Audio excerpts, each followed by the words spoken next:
disastrous, and your kids are the ultimate victims. It's time for The Line of Fire with your host, biblical scholar and cultural commentator, Dr. Michael Brown. Your voice for moral sanity and spiritual clarity. Call 866-34-TRUTH to get on The Line of Fire. And now, here's your host, Dr. Michael Brown. Welcome to the broadcast. Michael Brown, so glad we could have this time together.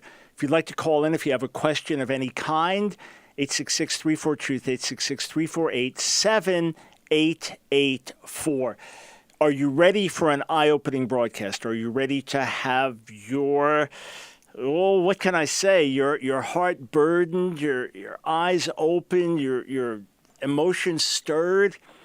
Yeah, that's exactly what's going to happen. But as always, friends, my pledge to you as your voice for moral sanity and spiritual clarity is we will not get your blood boiling unless we get your faith rising. So I'm going to present some things that are upsetting, that are concerning, that are grievous, that some of you are experiencing in your own lives or the lives of your kids. But God is at work, and there is redemption.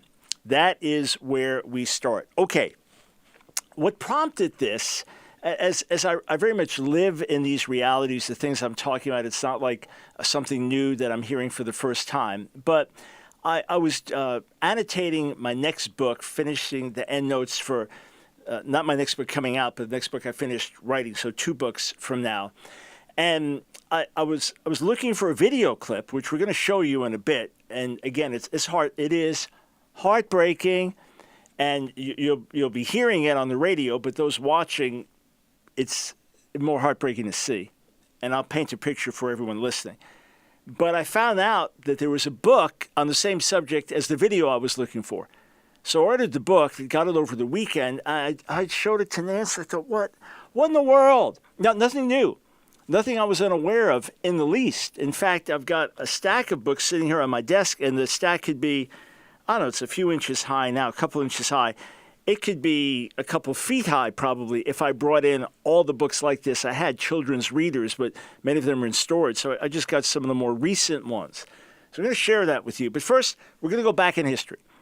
Before the sexual revolution of the 60s, before the Kinsey volumes that sparked so much of this in the 40s, and the first Playboy magazine in 53, let's go back in American history. You know, we often hear these days about the many wrongs in our history and things that we did that were evil and unchristian, but there was a lot that was Christian. There was a lot that was good.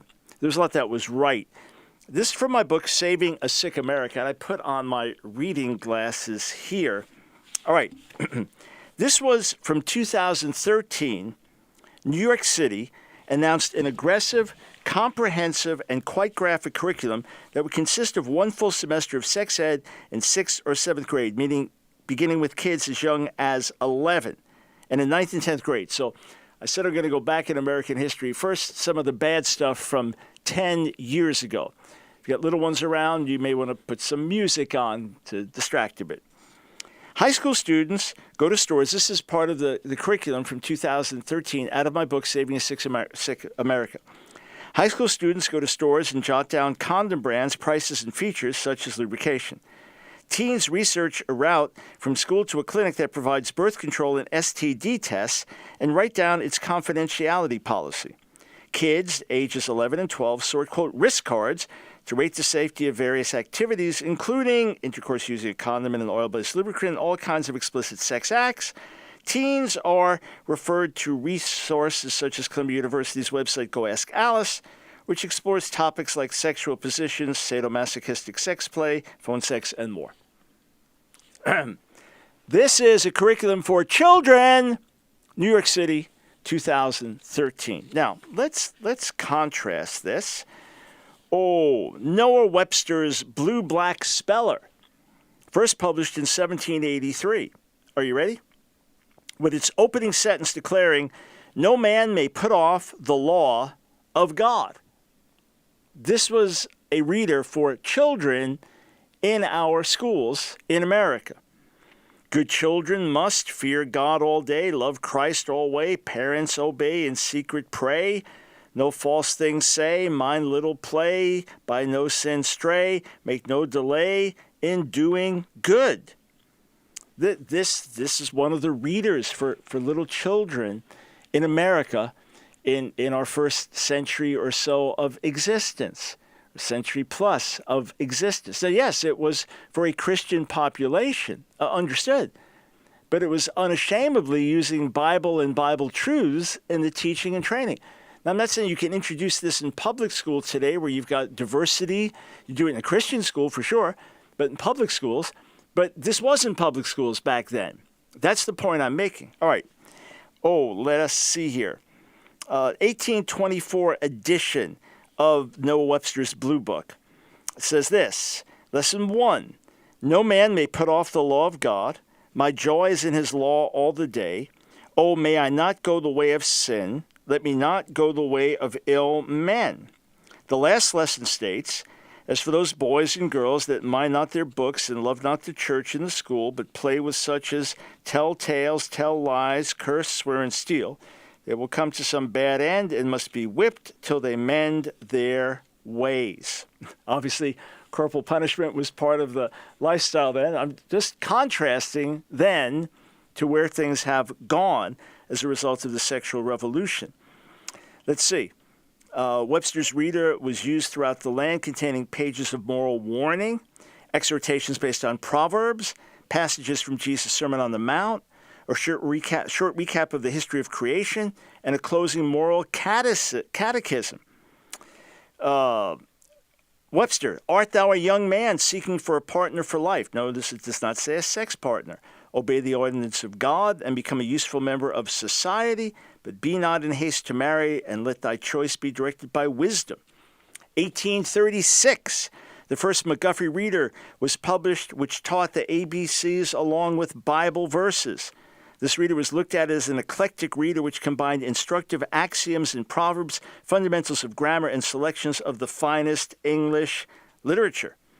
1892, Kansas Teachers Union declared, if the study of the Bible is to be excluded from all state schools, if the inculcation of the principles of Christianity is to have no place in the daily program, if the worship of God is to form no part of the general exercises of these public elementary schools, then the good of the state would be better served by restoring all schools to church control. So if you're going to get rid of these Christian foundations, better put the schools back under the control of the church.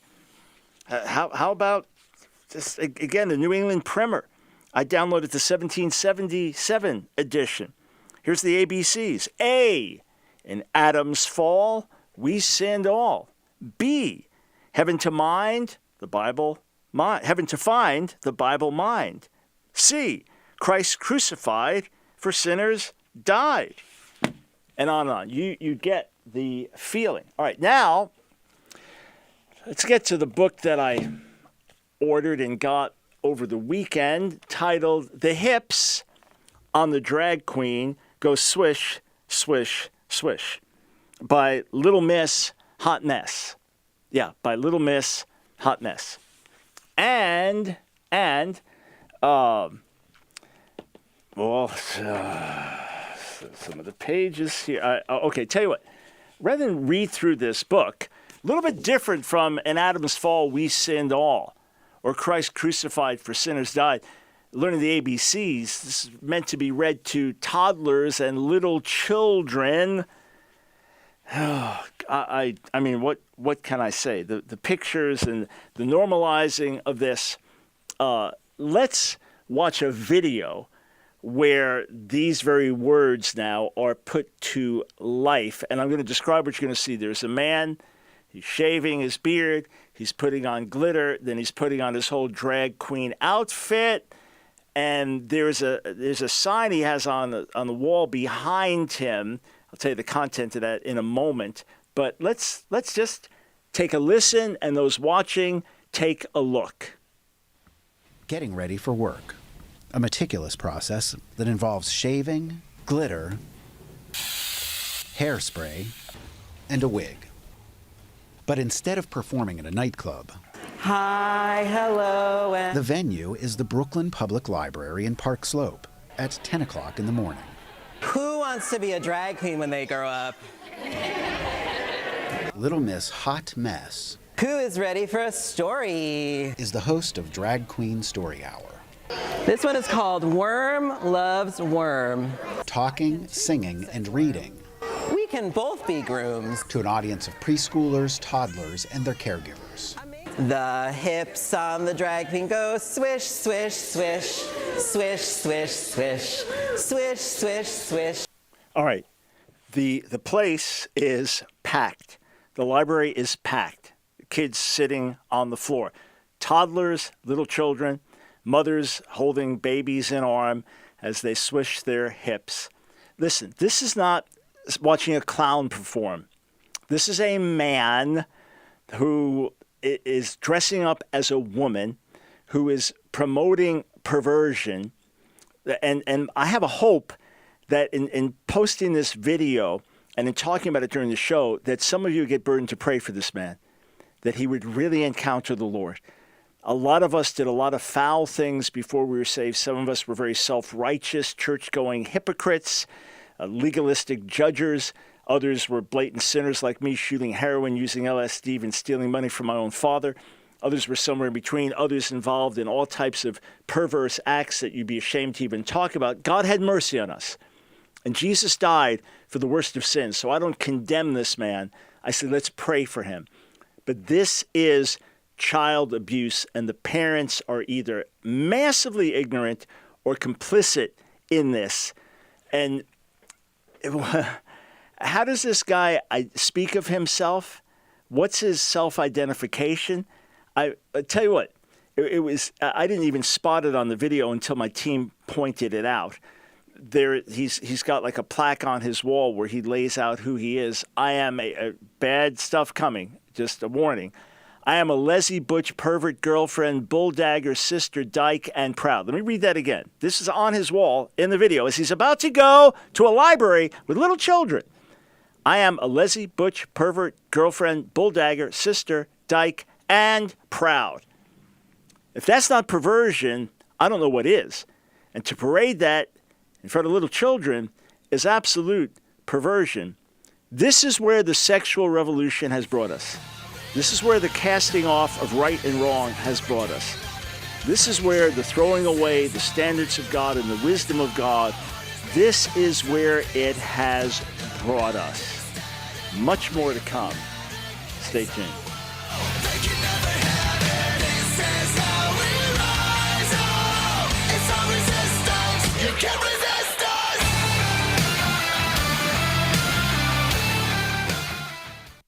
This is Michael Ellison, founder of Trivita Wellness.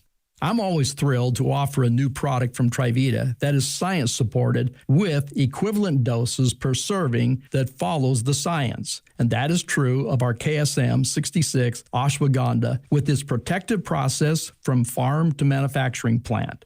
The KSM 66 has 24 published gold standard clinical trials in reducing stress, enhancing sleep, and increased vitality. In a recent Harris poll, 87% of Americans feel stressed. I know the effects of chronic stress. It happened to me a number of years ago, and I will never forget when the physician said, Michael, you must change the way you think about life and health, or you will have no quality of life and you will die a premature death. Now, I can assure you ashwagandha KSM 66 is in my daily diet. Trivita has a special offer of ashwagandha for you as listeners to the Line of Fire. If you buy one at $19.99, you will get one free. Plus, you'll receive your free new digital book, A Healthy Church Starts with a Healthy You by Dr. Brown with your order. The message of Dr. Brown in this book, it rings clear in spiritual clarity. Dr. Michael Brown shares his own story of his journey to wellness along with his wife Nancy, and they reveal 10 most important steps to a lasting life transformation. Whole body wellness is not a pipe dream. It is God's dream for you. To order, call 1-800-771-5584. Use promo code KSM66 and receive one bottle at $19.99 and get one free, along with your free digital copy of Healthy You. or go to trivita.com and use promo code KSM66. Call 1-800-771-5584. 800-771-5584. It's The Line of Fire with your host, Dr. Michael Brown. Get on The Line of Fire by calling 866-34-TRUTH. Here again is Dr. Michael Brown. Thanks for joining me on The Line of Fire. Okay, I'm doing something I don't think I've ever done before. Maybe it happened once. Okay, I was signing a book to send to a pastor that I met a few days ago. My book that Nancy and I wrote, our book, Breaking the Stronghold of Food. All right? How we conquered food addictions and discovered a new way of living. I was supposed to sign it to a pastor named Mark. I was signing other books to a pastor named Bobby that I had met. But I mistakenly signed this to Bobby. So here's the deal. Bobby, any Bobby listening, the first Bobby that calls, if you want to read the book, Breaking the Stronghold of Food, it can be for you, it can be to give to someone, as long as they want to read it. So the first Bobby, you have to be Bobby who calls, the first Bobby who calls from any station in America listening live right now or watching online live, 866-34-TRUTH, 866-348-7884. You got to be named Bobby and interested in the book. I will send it to you free. So Truth, first one that calls, get their info, and we're done with that. Okay, for everybody else, of course, you can order the book, but any order you place with Trivita, we want to send you free a mini book that Nancy and I wrote, a free mini book. A healthy church starts with a healthy you. It'll inspire you, it'll encourage you, it'll give you practical steps, challenging but practical steps to take that could just transform your life, might just save your life. It's only 10,000 words, so it's an easy read, and it's free. With any order of any size at Trivita, I'd encourage you to take advantage of the special 50% off offer with the new KSM 66 ashwagandha. I just ordered bottles for all of our staff to check out just as a gift to them. So call 800-771-5584, 800-771-5584. Whatever order you place, make sure you ask for the free download. Remember, 100% of your first order is donated to the Line of Fire and over tithe of all subsequent orders. Or, if it's easier, go to Trivita.com, use the code KSM66. And welcome to so many of you that ordered for the first time last week. I get sent the info because it encourages me that you're joining the wellness revolution and helping us reach more people on the radio. Okay, before I take your calls, 866-34-TRUTH. Before I take your calls, a few other books that I just had very accessible that weren't stored in boxes so I could find them. Okay, how about this one? Who Are You? The Kid's Guide to Gender Identity. And of course, you know who you are. You may have a sex assigned at birth, but people get that confused with gender. You weren't born male or female, you had a sex assigned at birth. I remember reading about this stuff maybe 15 years ago and thinking, what are they talking about? Now it's normal language, and it's in children's readers. Or, let's see this one. Neither. Oh, what's that about? Cute little bird or ducky on the front cover, and what's that about? Well, maybe you're neither. Could be that you're neither male or female. What kind of you? I'm both. You can't be both. You must be neither. I'm neither. Okay. Pouring this into impressionable little children who have no concept whatsoever about sex or sexuality. And even with gender roles, all kinds of confusion. How about this one? Pink is for boys. Pink is for boys. Friends, this is why we've been shouting for years. This is why we've been raising our voice, not shouting at people.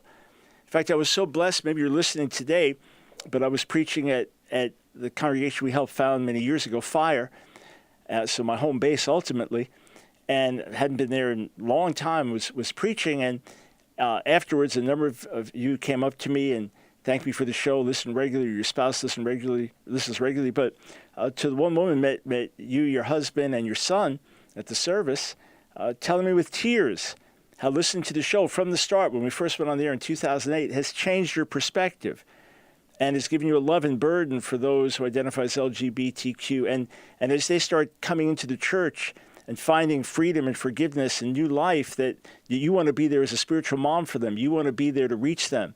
You want to be there to help them. And I just blessed to hear that heart.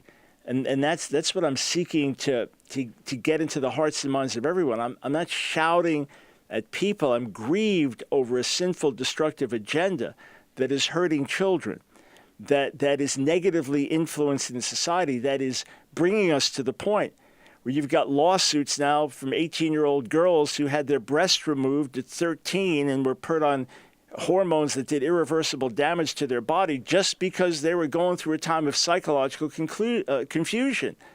I mean, it is medical malpractice on steroids. It is social madness, for sure.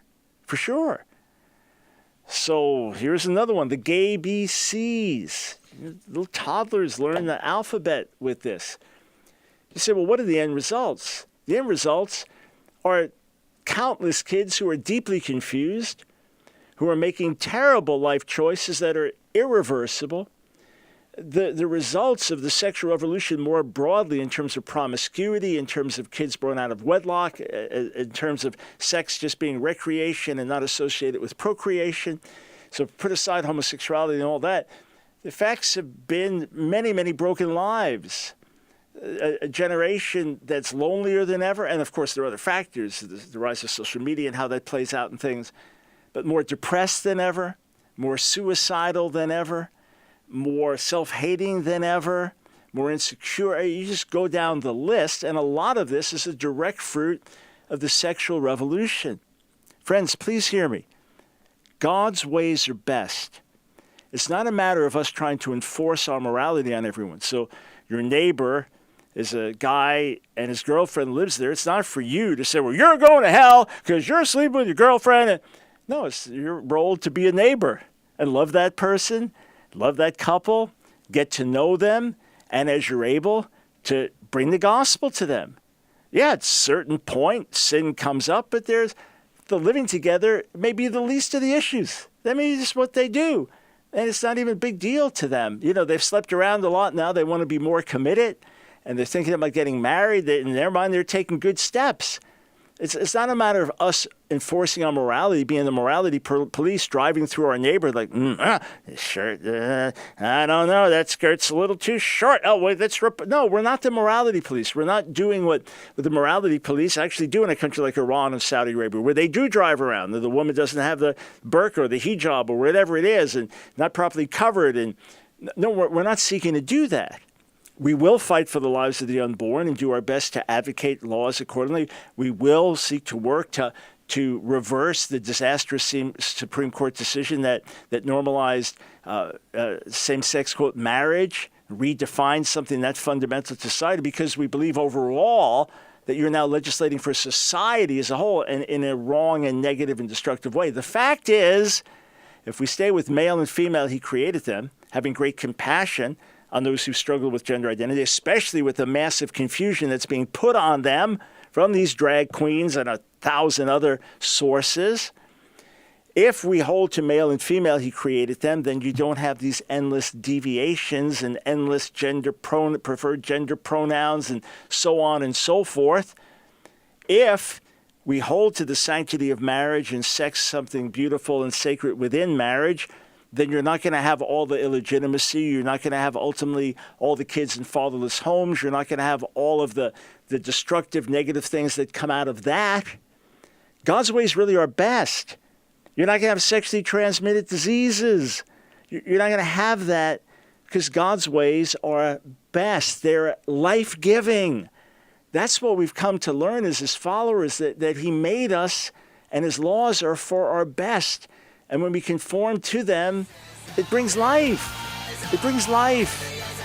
Let us undo the disastrous effects of the sexual revolution by living out, modeling God's ways and presenting those to a confused world. And may those that we have spoken against in terms of their agenda, may they come to know the grace and love of God. We'll be right back.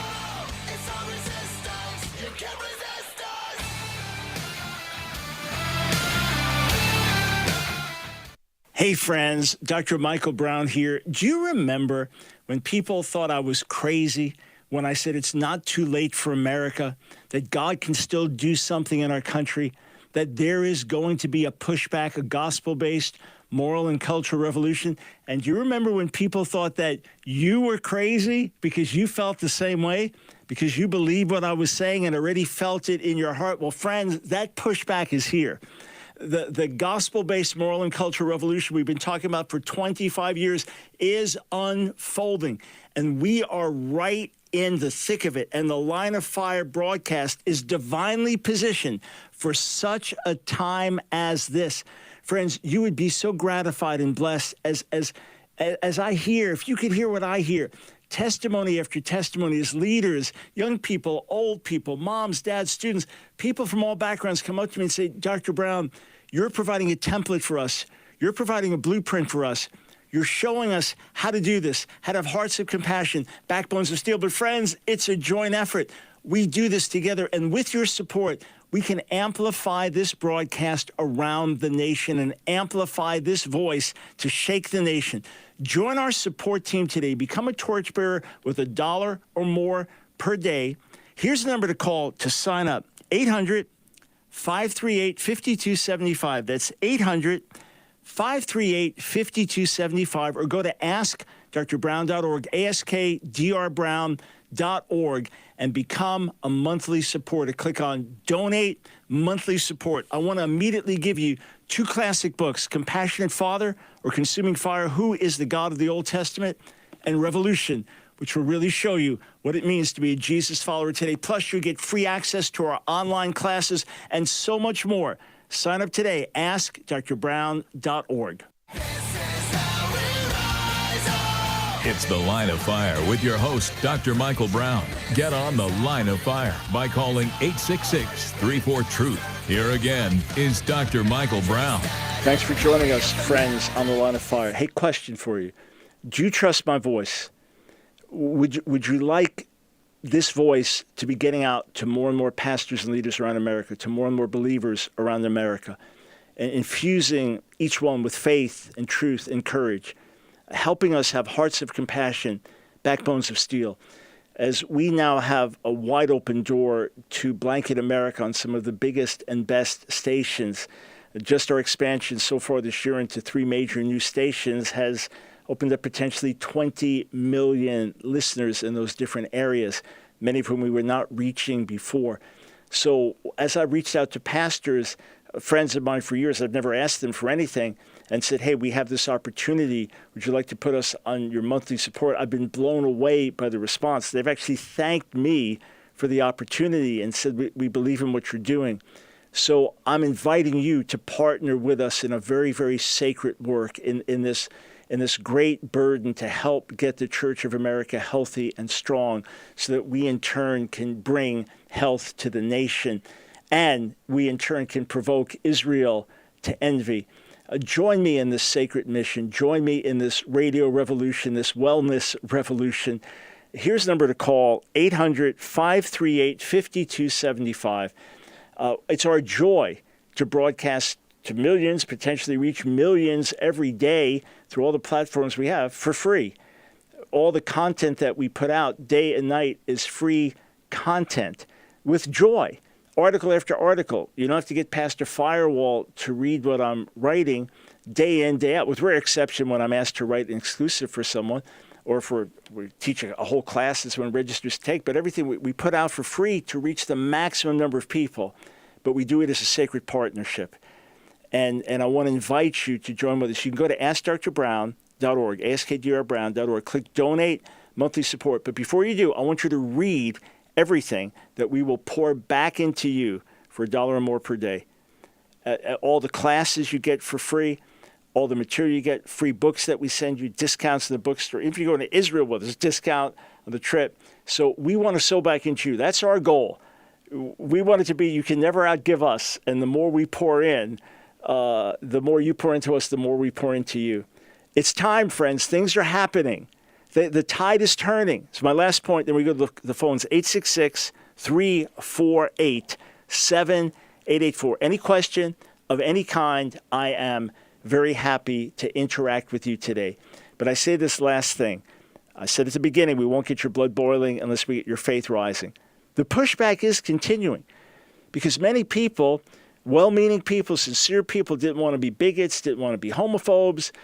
It's got a family member that's same-sex relationship, and they're nice people, hardworking and devoted and good neighbors and all. Why should we tell them that their love isn't valid? Who are we to say that it's not real marriage? Why are we so hung up on our way of doing things? And I wanted to be tolerant. It's some of you. You wanted to be accepting. And hey, your niece, she's a sweetheart of a girl. She's finally happy in this relationship with another girl. And in fact, the other girl had a baby that, and now they're going to raise that kid together, and it's beautiful.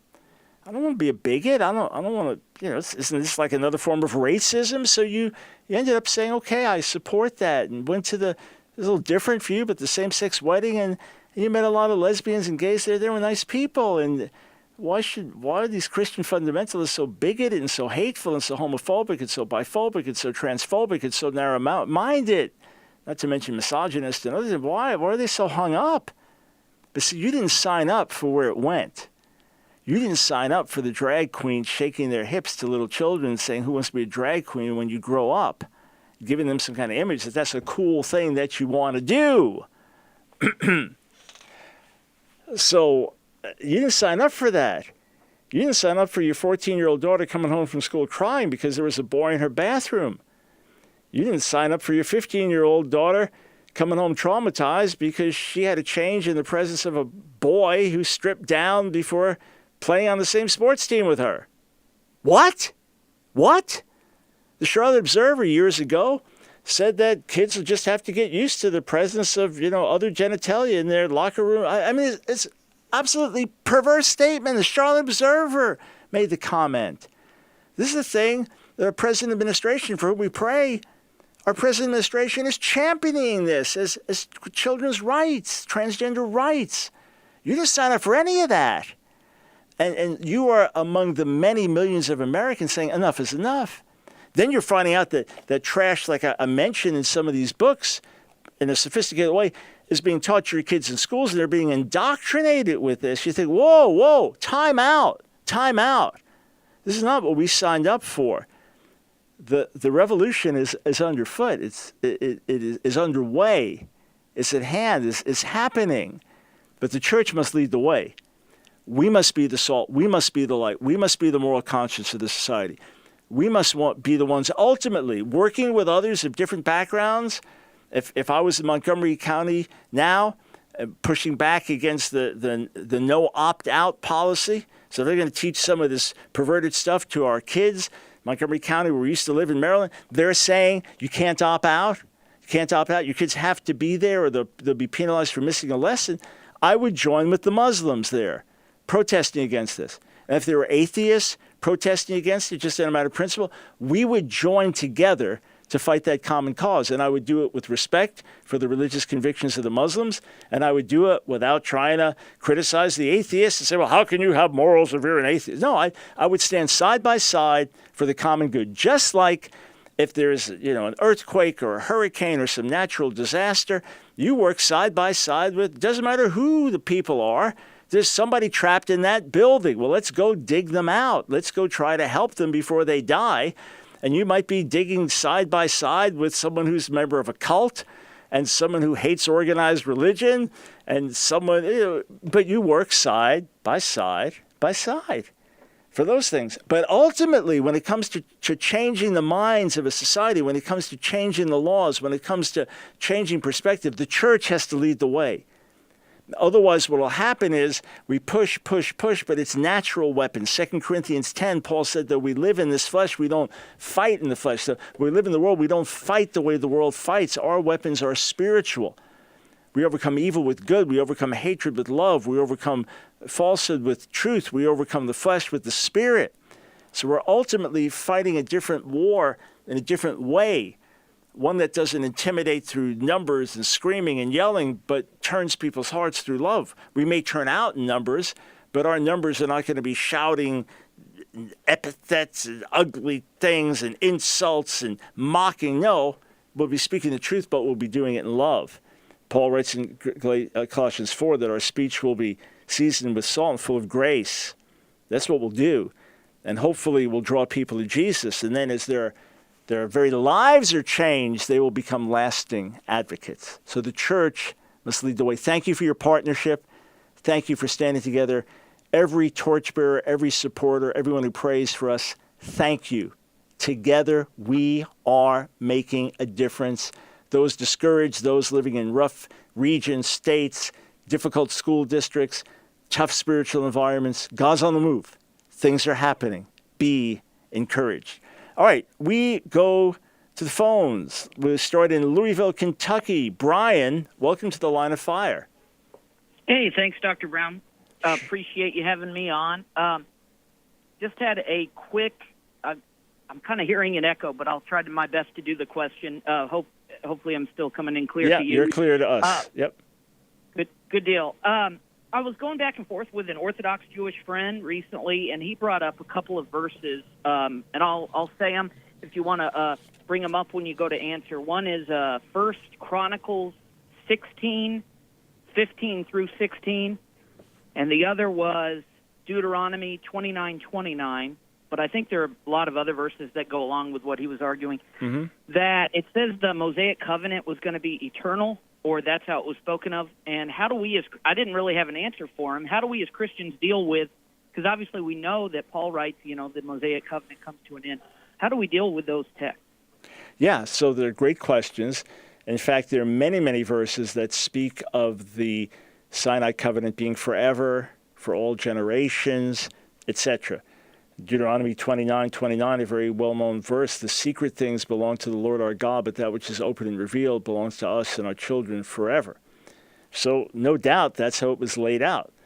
So do you have your Bible around? Do you have your Bible anywhere in sight? Okay, so Jeremiah. Yeah, let me grab one. Right, let me grab it, yeah. Jeremiah chapter 31, verses 31 to 34. Jeremiah 31, verses 31 to 34. God says, the days are coming that he will make a new covenant with the house of Israel and the house of Judah that will not be like the covenant he made at Sinai, because the people of Israel broke the covenant.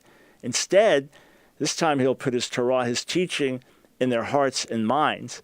You won't need to teach your neighbor anymore, saying, know the Lord, for everyone would know him, because he will forgive their sins, remember their wicked deeds no more, right? So in short, breaking that down, what that means is, first, it's going to be different. So it was an eternal covenant, which was broken over and over and over. The 10 tribes scattered, going into exile. The 2 southern tribes going into exile, then being restored, but still in a broken, decimated way.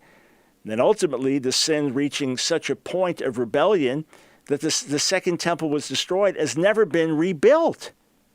So the new either we've been without atonement and scattered under God's judgment on a national level for 2,000 years, or God has instituted the new and better covenant. Now, the counter argument, so that's just blatant. You just show them that and say it was an eternal covenant, and because of our sin, it was God. We broke it, so God is going to give us a better covenant, right? One that will operate differently, that we won't be able to break the same way. So that's the first thing. The second thing, you point out, as I do in Volume 4 of Answering Jewish Objections to Jesus, if you will go through all of the references, every single reference to forever, for all generations, in the 5 books of Moses, you will see that roughly 3/4 of them could only be observed with a temple standing and a functioning priesthood and Jewish self-governance in the land. Meaning that through most of our history, we have been completely unable to perform almost all, the 3/4 of the, quote, forever commandments. So either we've been left bereft and under judgment with no atonement and inability to observe the Torah, or God has replaced it with something better. So the counter argument is, well, hang on, he's still going to put his Torah in our hearts. So we'll respond to that on the other side of the break.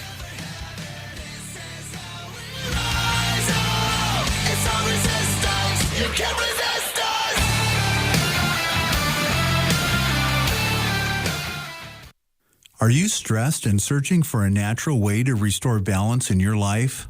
Look no further. Introducing Trivita's Ashwagandha KSM 66, nature's science-supported secret to inner harmony and well-being. I'm Dr. Paul Burnett, a board-certified doctor of holistic health and director of wellness services at Trivita. I want you to know that Trivita's Ashwagandha KSM 66 is not just ashwagandha. Ashwagandha KSM 66 undergoes a rigorous formulation process and has 22 gold standard clinical trials. Trivita's Ashwagandha KSM 66 adaptogenic properties assist your body in adapting to stress, reducing fatigue, and restoring your natural balance. Ashwagandha's KSM 66 is shown to support cognitive function, mental clarity, and focus, and is shown to promote deep and restful sleep, so you can wake up feeling rejuvenated and ready to take on the day. Trivita has a special offer for you, the listeners of Dr. Brown's Line of Fire broadcast. Buy one 30-day supply of Trivita's Ashwagandha KSM 66, and you will receive an additional 30-day supply for free. Plus, you will receive a free digital copy of Dr. Brown's new book, A Healthy Church Starts with a Healthy You. Don't wait any longer. Join countless others who have discovered the benefits of Trivita's Ashwagandha KSM 66. To order, call 1-800-771-5584. Use promo code KSM66 and receive one bottle at $19.99 and get one free, along with your free digital copy of Healthy You. Or go to TRIVITA.com and use promo code KSM66. Call 1-800-771-5584. 800-771-5584. It's The Line of Fire with your host, Dr. Michael Brown. Get on The Line of Fire by calling 866-34-TRUTH. Here again is Dr. Michael Brown. Welcome back to The Line of Fire. If you don't have my app, you may have a question like Brian's and wonder about so many issues. And what about the second coming or the rapture? Or what do you believe about Jehovah's Witnesses? Or should we go to a same-sex wedding? Boy, I hear a lot of controversy about women in ministry. I mean, it's endless questions, right? Legitimate questions, different ones we have. We've got so many resources, several thousand free through the generosity of our supporters, several thousand free resources. So get the app if you don't have it. Ask Dr. Brown Ministries, AskDrBrown Ministries. Explore it, enjoy it, search it, share it with friends, give it a 5-star review if you're enjoying it. And then make sure you sign up to get our emails. You can also do that on the website, AskDrBrown.org, AskDrBrown.org. We'd love to get you in our welcome program and be a blessing to you and serve you everywhere we can. We put out the materials for your benefit, not for ours. So please take advantage of them. Okay, so let me go back to Brian in Louisville. Now, what's cute is you said it's a quick question, and you asked it very concisely. It's a big answer, right? You know, it's a quick question, but it's a big answer. So here's the counter question that a religious Jew would raise. You show them Jeremiah 31, verses 31 to 34. All 4 verses quoted completely, following the Septuagint version, in Hebrews 8, and then in part in Hebrews 10. I've often mentioned this, but this is the longest single passage in the entire Hebrew Bible quoted in the New Testament. So it's interesting that it's the New Covenant promise to the house of Israel and Judah. A traditional Jew would say this: it's the same Torah. The difference is that whereas the Sinai covenant was something we could break because it was external, that this is now internal, and God will give us the ability to keep it. These are my words, paraphrasing what a traditional Jew might say. And that's the difference. It's the same Torah. It's the same Sabbath observance. It's the same dietary laws. It's the same commandments. But now we're going to automatically obey. Well, hang on. We know that Torah, teaching, has many, many meanings in Scripture. It can mean a specific law. This is the Torah of the burnt offering, right? This is the specific instruction concerning the burnt offering. It can just mean teaching, like Proverbs 3, B'ni Torati al tishkach. My son, don't forget my teaching. It can be used in numerous different ways. In fact, when a traditional Jew refers to Talmud Torah, study of Torah, he's talking about all of rabbinic literature, right? And Torah can just mean things that you have to learn to get divine insight on.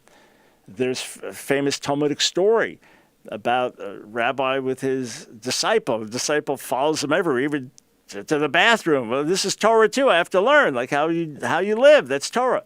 So Torah can have a wide range of meanings.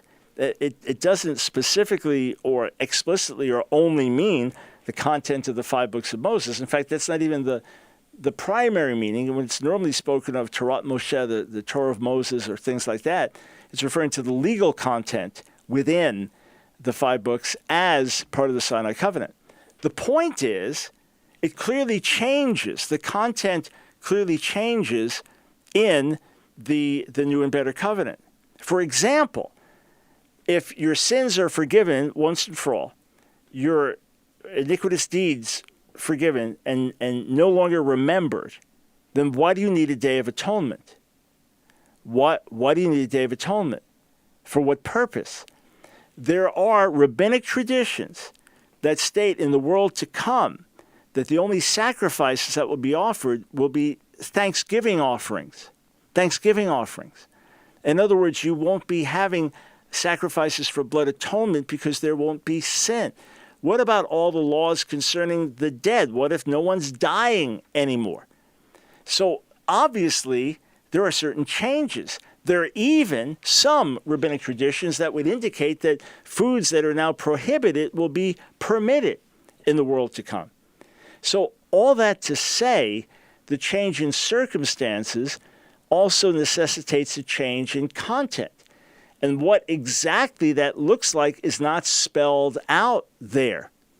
So bottom line, when your religious Jewish friend comes up with great verses and says this is to continue forever, you can say actually, because of our continued failure, and Jeremiah being one of the last major prophetic voices before Israel's fall, before Judah's fall, that Jeremiah, seeing the failure of the people under the Sinai covenant, now prophesies a new and better covenant, which will not be like the Sinai covenant. Certainly in its nature in terms of one being external, the other being internal, but also, friends, also in terms of some of the content, which will necessarily change.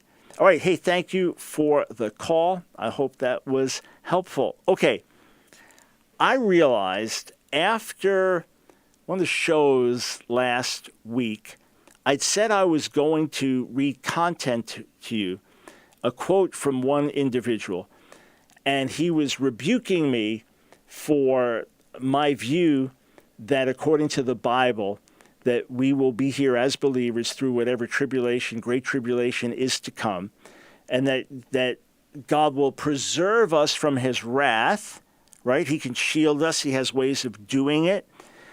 He found a way he didn't take Noah off the earth, did he? No, he gave him an ark to survive. Noah was in the flood, was he not? Noah and his family experienced the flood. They just had an ark to live through it, but they experienced the flood.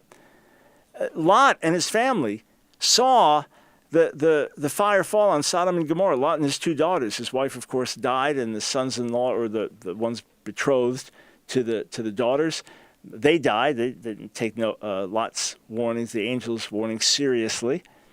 But they just went nearby. They weren't taken out of the earth. They just went nearby. And the children of Israel were right in Egypt. You got Israelites over here, Egyptians over here, and the plagues fell on the Egyptians and then fell on the Israelites. So God knows how to protect his people. God knows how to keep his people. And the end of Isaiah 26, God says to his people, come away, come inside here to get out of the of the way of judgment until it passes by. All right? So that's there. That's in Scripture. God knows how to preserve the godly. But what this fellow said was completely outrageous. And I want to draw attention to it. I'm not mentioning a name. I'm not trying to mock a person.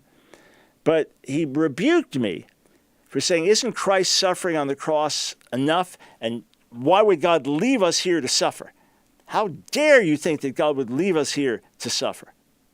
Oh, hang on for a second.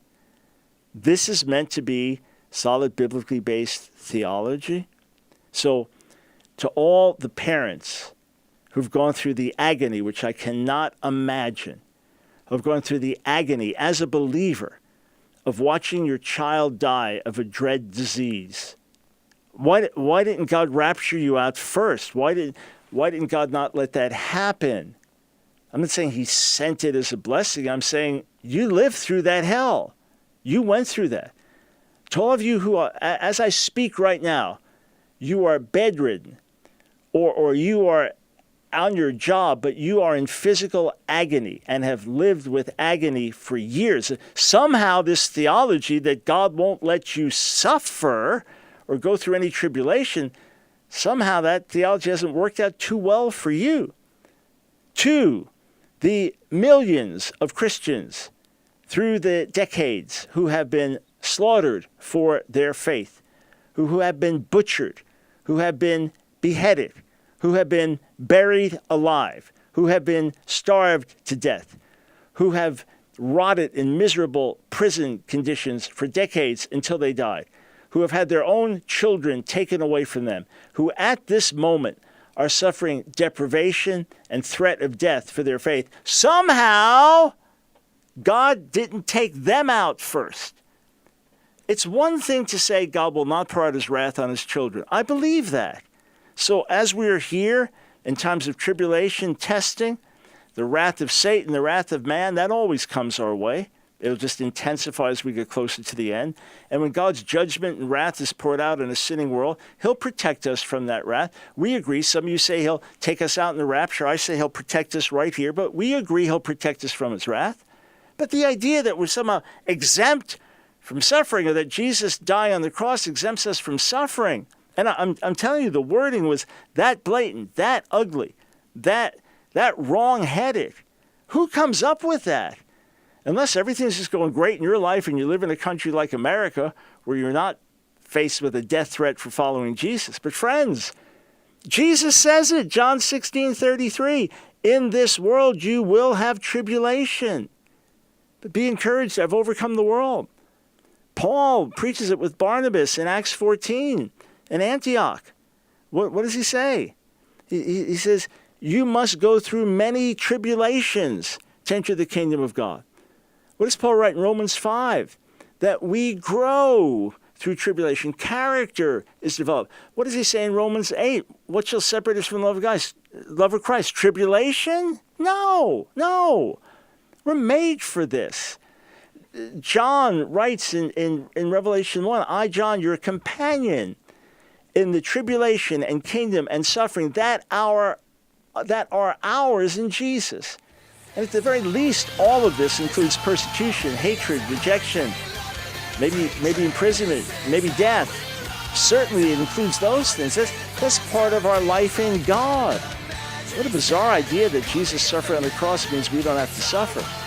No, it means we receive forgiveness for our sins and grace carry us in the midst of suffering.